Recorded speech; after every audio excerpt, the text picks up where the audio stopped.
Hello everyone, welcome back to my channel. आज हम देखेंगे how to convert fractions into decimals. अगर आपको फ्रैक्शंस दिए हैं और आपको डेसिमल में कन्वर्ट करना है तो कैसे करते हैं, चलिए वीडियो को स्टार्ट करते हैं। देखिए, जब भी हमारे पास कुछ भी फ्रैक्शंस गिवन है, जैसे फॉर एग्जांपल 1/2, 3/4, या फिर अगर हम मिक्स्ड में देखें तो 2/3/5 या 13/4, इस तरीके से अगर मान लीजिए हमारे पास कुछ फ्रैक्शंस हैं जो गिवन है, इनको हमको डेसिमल्स में कन्वर्ट करना है तो कैसे करेंगे। देखिए, अगर आपको फ्रैक्शन फॉर्म दिया है तो आपको डेसिमल में कन्वर्ट करने के लिए सबसे पहला आपको ये देखना है कि न्यूमरेटर क्या है, डिनोमिनेटर क्या है। नॉर्मली बच्चे क्या करते हैं कि जो भी वैल्यू बड़ी होती है उससे डिवाइड कर देते हैं, लेकिन ऐसा नहीं है। अगर आपके पास फ्रैक्शन है तो हमेशा जो भी वैल्यू डिनोमिनेटर में होती है, यानी कि ये डिवाइड करेगा किसको, न्यूमरेटर को। न्यूमरेटर में 1 है यानी ये न्यूमरेटर को डिवाइड करेगा। अब आपको बड़ा और छोटा नहीं देखना है। ऐसा नहीं है कि यहाँ पे डेसिमल वैल्यू बड़ी है तो हमने 1 से 2 को डिवाइड कर दिया, ऐसा नहीं होता। ठीक है, तो आपको हमेशा इस चीज़ का ध्यान रखना है। जब भी आप कोई सा भी क्वेश्चन करें, आपको हमेशा ये ध्यान रखना है कि जो भी डिनोमिनेटर वैल्यू है वो डिवीज़र है, यानी वो डिवाइड करेगा। तो इसलिए आपको इस चीज़ का ध्यान रखना है। अब देखिए, यहाँ पर डिनोमिनेटर में 2 था, वो हमारा डिवीज़र है, और न्यूमरेटर डिविडेंड है, यानी वो डिवाइड हो रहा है। अब यहाँ पे क्योंकि कि न्यूमरेटर वैल्यू छोटी है और यहाँ पे 2 बड़ा है, तो हम इसको सबसे पहले क्या करेंगे, डेसिमल लगाएंगे। और डेसिमल लगा के हम यहाँ पे एक 0 ऐड करेंगे, क्योंकि ये छोटा था 1 2 से, जो कि डिवाइड नहीं हो सकता था, तो इसीलिए आपको डेसिमल लगा के एक 0 ऐड करना है। अब हम 2 का टेबल पढ़ेंगे। 2 1 जा 2, 2 2 जा 4, 2 3 जा 6, 2 4 जा 8, 2 5 जा 10, तो यानी 2 5 जा 10। अब ये पूरा डिवाइड हो गया, तो इसका मतलब है कि आपका डेसिमल में जो आंसर आएगा वो है 0.5। नेक्स्ट देखते हैं। अब नेक्स्ट में हमारे पास जो फ्रैक्शन गिवन है वो है 3/4। अगेन हमारा डिनोमिनेटर जो है ये डिविडेंट डिवीजर है, यानी ये डिवाइड करेगा किसको, न्यूमरेटर वैल्यू को। हमेशा आपको ये ध्यान रखना है, ऐसा नहीं होना है कि 4 बड़ा है तो हमने 4 को अंदर लिख दिया और उसको 3 से डिवाइड कर दिया, ऐसा बिल्कुल भी नहीं होता है। फ्रैक्शन में जो भी डिनोमिनेटर है वही डिवाइड करेगा, भले ही वो न्यूमरेटर से छोटा हो या बड़ा हो। अब जैसे यहाँ पे अगेन जो 3 है वो 4 से छोटा है, अभी ये डिवाइड नहीं हो सकता, तो हम 0 लेके फिर से एक डेसिमल लेंगे। और डेसिमल का मतलब है, जैसे आपने यहाँ पे डेसिमल लगाया, इसका मतलब आप यहाँ पे 0 ऐड कर सकते हैं। अब हम 4 का टेबल पढ़ेंगे।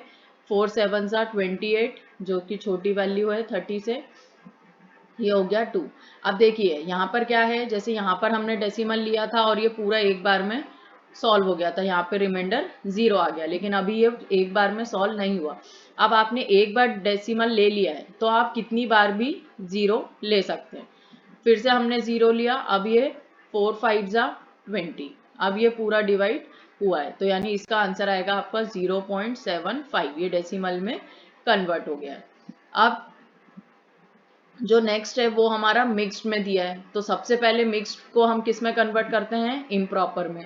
तो सबसे पहला काम इसको इम्प्रॉपर में कन्वर्ट करना, जो हो जाएगा 5 2 जा 10, 10 + 3 13, तो ये हो गया 13/5।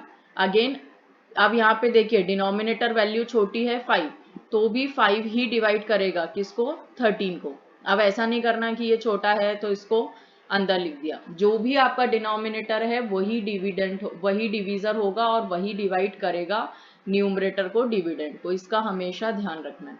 अब 5 2 जा 10 होगा, क्योंकि 5 3 जा 15 बड़ा हो गया, तो ये हो गया 5 2 जा 10। अब देखिए यहाँ पर 3 बचा है, लेकिन 3 5 से छोटा है, अब ये डिवाइड नहीं हो सकता, तो इसीलिए अब हम इसमें डेसिमल लेंगे और यहाँ पे 0 ऐड होगा, तो ये हो जाएगा 30। अब 5 6 जा 30, तो ये पूरा डिवाइड हो गया, यानी इसका आंसर आएगा आपका डेसिमल में 2.6। अब अगर नेक्स्ट देखें तो नेक्स्ट में दिया हुआ है हमारे पास फ्रैक्शन 13/4। अब 13/4 में अगेन हम 4 डिवाइड करेगा 13 को। 4 का टेबल पढ़ेंगे। 4 3 जा 12, यहाँ पे 1 बचा। अब देखिए यहाँ पर अभी 1 छोटा हो गया, तो इसका मतलब यहाँ पर हम डेसिमल लेंगे 3 के बाद और यहाँ पे 0 आ जाएगा। अब ये हो गया 4 2 जा 8, तो 10 में से 8 गया, 2 बचा। अगेन देखिए हमको आंसर में एक ही बार डेसिमल लेना है और फिर हम हर स्टेप पे 0 अपने मन से ऐड कर सकते हैं। तो यहाँ पर डेसिमल आ चुका है, अब हम यहाँ पे फिर से 0 ले सकते हैं। अगेन ये हो गया 4 5 जा 20। पूरा डिवाइड हो गया तो आपका आंसर आएगा 3.25। तो इस तरीके से कोई भी फ्रैक्शन दिया हुआ है आप उसको इजीली डेसिमल में कन्वर्ट कर सकते हैं। बस आपको ध्यान क्या रखना है कि जो भी आपकी डिनोमिनेटर वैल्यू है आपको उसको डिवाइड करना है न्यूमरेटर से। सारी डेसिमल्स वैल्यू को न्यूमरेटर से डिवाइड करना है, फिर वो छोटी हो चाहे बड़ी हो। और जहां भी आपका रिमाइंडर छोटा आ जाए डिविजर से, वहां पे आपको डेसिमल लेके 0 ऐड ऑन करना है। और आंसर में हम डेसिमल एक ही बार लगाते हैं, फिर आप हर बार एक 0 ऐड कर सकते हैं। तो इस तरीके से बहुत इजीली आप किसी भी फ्रैक्शन को डेसिमल में कन्वर्ट कर सकते हैं। अगर आपको अच्छा लगे तो प्लीज़ मेरे चैनल को लाइक सब्सक्राइब करना ना भूलें।